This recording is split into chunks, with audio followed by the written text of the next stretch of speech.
எதைத்தான் நீ படிச்சாலும்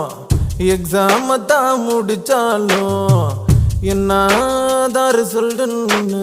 எனக்கு கவலை எதுக்கு என் மாவன் என்ன போல இருப்பான் என் பய புள்ள எப்பவும் ஃபர்ஸ்ட் ரேங்க் தான் எடுப்பான் ஒரு பொண்ண நீயும் லவ் பண்ணா